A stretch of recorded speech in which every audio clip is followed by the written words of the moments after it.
मैं ये आपसे बताना चाहता हूं कि जो आज भारतीय जनता पार्टी एनडीए गठबंधन की ये जो जीत बिहार में आपको दिखाई दे रही है, बिहार में जो बम्पर जीत दिखाई दे रही है। एक सवाल मैंने अभी पूछा, एक सवाल मैंने जो अभी पूछा और ये कहा कि क्या बीजेपी इतनी बड़ी पार्टी बन गई है, बीजेपी इतनी बड़ी पार्टी बन गई है कि चिराग पासवान और अदर के साथ सरकार बना सकती है।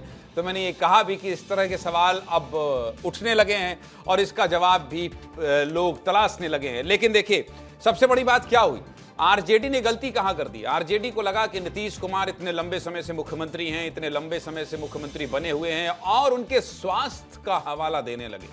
देखिए, बिहार की जो साइलेंट वोटर हैं, महिला मतदाता हैं, उन महिला मतदाताओं के साथ एक इमोशनल कनेक्ट है नीतीश कुमार का। और नीतीश कुमार जब भी बात करते हैं, नीतीश कुमार जब भी महिलाओं के संदर्भ में बात करते हैं तो हमेशा ये कहते हैं कि उनकी सरकार ने क्या क्या काम किया है। आरजेडी की गलती ये हुई, महागठबंधन की गलती ये हुई कि उनके शारीरिक यानी उनके बीमारी को उन्होंने मुद्दा बना दिया। और जानते हैं कि ये भारत है, यहां पर अगर आप किसी को ये कहेंगे कि ये बीमार है, ये कमजोर है, ये दवा है, कुचला है, तो सेंटिमेंट जाग जाते हैं लोगों का। और ये बहुत बड़ी भूल थी। और अचानक जब बिहार में चुनाव प्रचार शुरू हुआ तो नीतीश कुमार अलग अलग मंचों पर दिखाई देने लगे। नीतीश कुमार को देखकर ऐसा लगा कि नहीं, वो बीमार नहीं है। और बीजेपी के साथ साथ हर मंच पर वो दिखाई देने लगे, प्रधानमंत्री मोदी के साथ मंच साझा करने लगे। कुल मिलाकर देखिए, प्रशांत किशोर की बात कर रहा हूं मैं। प्रशांत किशोर कहां गए? लिख के दे रहे थे भाई, ऐसे लिख रहे थे, ऐसे कागज उठाते थे, साइन करते थे, कहते थे इतनी सीट इतनी सीट। जितने पत्रकार गए, न कितने को अपमानित किया, कितने को गरियाए। अरे चुनावी मैनेजमेंट अलग होता है प्रशांत किशोर जी, चुनाव लड़वाइए, किंग मत बनिए, किंग मेकर बने रहिए। और ये देखिए, प्रशांत किशोर की पार्टी का आता पता नहीं है। और वहीं AIMIM असदुद्दीन ओवैसी की पार्टी 5 सीटों पर आगे चल रही है बिहार में।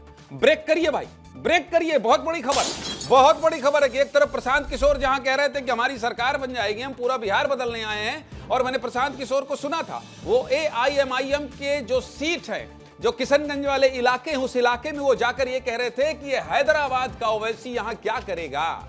और आज AIMIM 5 सीटों पर आगे है, लेकिन प्रशांत किशोर का आता पता नहीं है। बताइए प्रशांत किशोर कहां है? इतनी बड़ी बड़ी आग। अब सोचिए, कांग्रेस जैसे राष्ट्रीय दल को पीछे कर रही है AIMIM।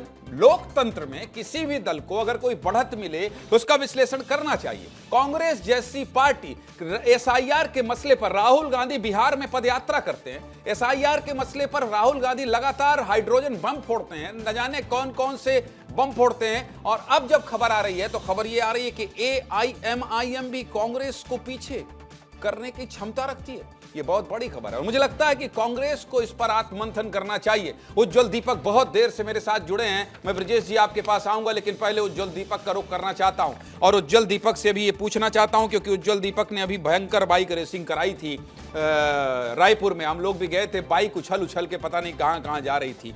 तो ये बताइए कि उसी तरह से नतीजे भी उछल रहे हैं भारतीय जनता पार्टी के पक्ष में? उज्जवल दीपक। ज्ञानेश जी, लालटेन का तेल खत्म हो चुका है, LED का जमाना है अब। और NDA का LED नए युग में जल चुका है और देश को 2 ही चीज़ों से खतरा है, एक AI, एक कांग्रेस आई। और कांग्रेस इस पूरे परिदृश्य में एक खिलाड़ी बन के भी सामने उभर नहीं पाई है। आत्मनिरीक्षण, आत्मविश्लेषण का अवसर है कांग्रेस पार्टी के लिए। और आज आश्चर्यजनक रूप से मैं सुबह सुन रहा था पवन खेड़ा जी की बाइट, वो आज भी इलेक्शन कमीशन पे दोष मढ़ रहे हैं। ज्ञानेश कुमार जी का नाम ले रहे थे, चीफ इलेक्शन कमिश्नर का। बिहार की जनता का अपमान पहले भी किया था कांग्रेस पार्टी ने और आज भी कर रही है। कांग्रेस पार्टी को कब समझ में आएगा कि वोट चोरी नहीं, दिल चोरी हुआ है। दिल चोरी किया है प्रधानमंत्री मोदी जी ने और नीतीश कुमार जी की जोड़ी ने। हम पांडवों की तरह लड़े कौरवों के खिलाफ और कृष्ण बन के खड़ी थी जनता, जो धर्म के साथ रही और अधर्म का विनाश किया, जंगल राज आने नहीं दिया। बिहार की जनता, बिहार के युवा, बिहार की महिलाएं समझदार है। उन्होंने जो बम्पर जीत दी उसके लिए बिहार की जनता का साधुवाद, ब्रजेश जी, देश की जनता को धन्यवाद। ब्रजेश जी, ब्रजेश जी ये बताइए, आप तो चुनाव राजनीति रिपोर्टिंग पर न जाने कितने किताब लिखे हैं, और जब राजनीति की बात होती है तो हम लोग आपसे पूछते हैं, समझते हैं, जानते हैं। ये एंटी इनकम्बेंसी जैसे फैक्टर को क्या माना जाए बिहार में?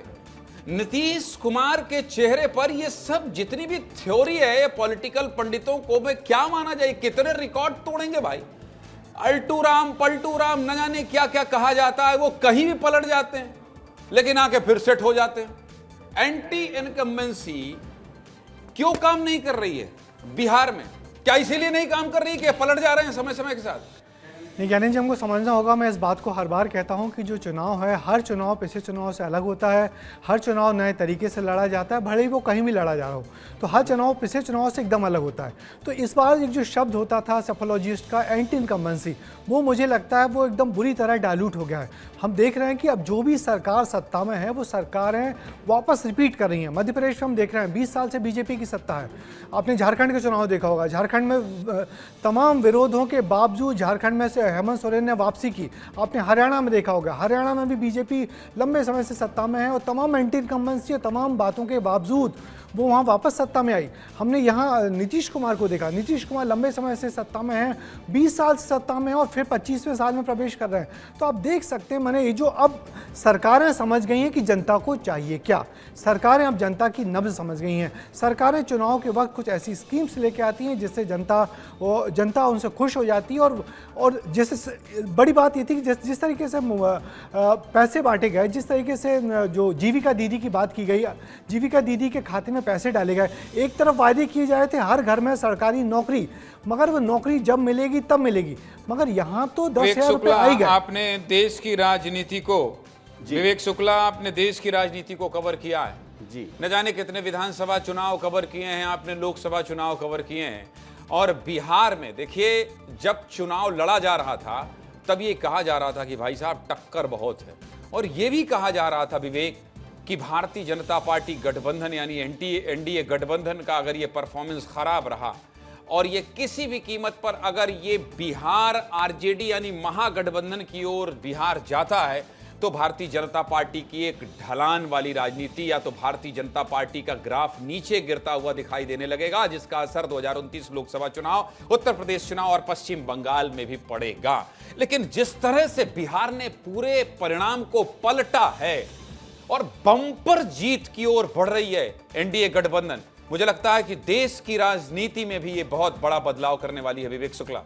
बिल्कुल, और सबसे बड़ी बात यह है ज्ञानेंद्र जी, क्योंकि ये तीसरी स्ट्राइक है विपक्ष पर बीजेपी के द्वारा, एनडीए के द्वारा। क्योंकि जब 2024 के लोकसभा चुनाव परिणाम पर आप और हम सब बात कर रहे थे और चुनाव परिणाम ऐसे आए थे कि विपक्ष को खुश कर देने वाले थे, उसके बाद फिर हरियाणा जो बिल्कुल असंभव सा लग रहा था बीजेपी के लिए, वो जीत कर आती है, दोबारा जीत कर आती है, उसके बाद दिल्ली जीत कर आती है, उसके बाद फिर बिहार में आप देखिए। और बिहार में 2010 में उस वक्त आरजेडी की जो संख्या थी वो 22 सीटों की थी, और आज हम टेलीविजन पर देख रहे हैं, विस्तार न्यूज पर 26 पर आंकड़ा आकर टिक गया है। 26 सीटें, यानी कि 15 साल पुराना आरजेडी का वो रिकॉर्ड जो सबसे खराब माना जाता है, उसी सबसे खराब प्रदर्शन पर आरजेडी नजर आ रही है। इसका नतीजा ये है कि विपक्ष की जो ताकत बढ़ रही थी, बड़े बड़े नेता अखिलेश यादव आज जब कह रहे हैं कि एसआईआर होने नहीं देंगे, ये साफ डर बता रहा है। तेजस्वी यादव फेल होते हुए नजर आ रहे हैं, इसके अलावा राहुल गांधी फेल होते हुए नजर आ रहे हैं, तमाम अरविंद केजरीवाल फेल हो चुके हैं। विपक्ष के तमाम बड़े जो सियासी दिग्गज कहे जाते हैं, जो एक होकर नरेंद्र मोदी का मुकाबला कर रहे थे,